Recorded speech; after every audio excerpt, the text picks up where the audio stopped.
I support the stand of the Dutertes. Tama ang sinabi ni Mayor Baste na tamad ka, wala kang malasakit, kung wala kang plano sa ating bayan, mag-resign ka na lang.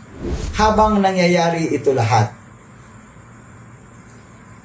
ang dami sa ating mga opisyal nagpapasarap ng buhay.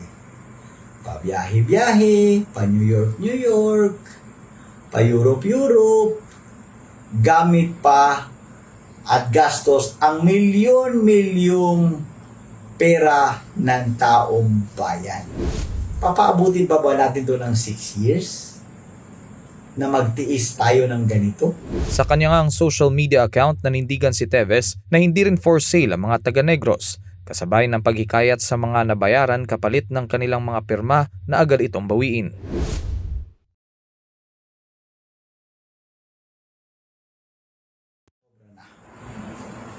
I support the stand of the Dutertes.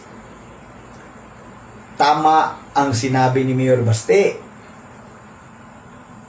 na tamad ka, wala kang malasakit, kung wala kang plano sa ating bayan, mag-resign ka na lang. Kung babalikan nga ang emosyonal na pahayag ni Davao City Mayor Baste Duterte nitong linggo, malalaman mo kung sinong tinutukoy ni dating Congressman Arnie Teves ng ikatlong distrito ng Negros Oriental sa sinabi niyang ito. Linggo ng gabi nang isinagawa ang isang prayer rally sa Davao City, dito dumalo ang lahat ng tutol sa controversial na People's Initiative na nagsusulong ng pagbabago sa ating saligang batas. Sa kanyang social media account, nanindigan si Teves na hindi rin for sale ang mga taga-Negros, kasabay ng paghikayat sa mga nabayaran kapalit ng kanilang mga pirma na agad itong bawiin. Nagpahaging rin si Teves sa mga nasa posisyon na kesa raw mamulitika ay bakit hindi nila tupagin ang sikmura ng mga Pilipino na patuloy na nahihirapan dahil sa mataas pa ring presyo ng mga pangunahing bilihin at serbisyo. Habang nangyayari ito lahat,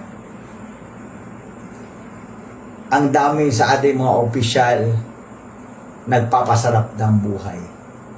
Pa-biyahe-biyahe, pa-New York-New York, pa-Europe-Europe, gamit pa at gastos ang milyon-milyong pera ng taong bayan.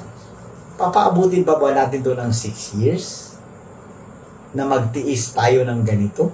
Ang mga pahayag na ito ni Teves ay nag-ugat nga sa iba't ibang isyong kinakaharap ngayon ng pamahalaan kabilang na ang PI. Nanawagan naman si Teves sa AFP at PNP na protektahan ng mga Pilipino at ang saligang batas gaya ng dating pahayag ni dating Pangulong Rodrigo Duterte.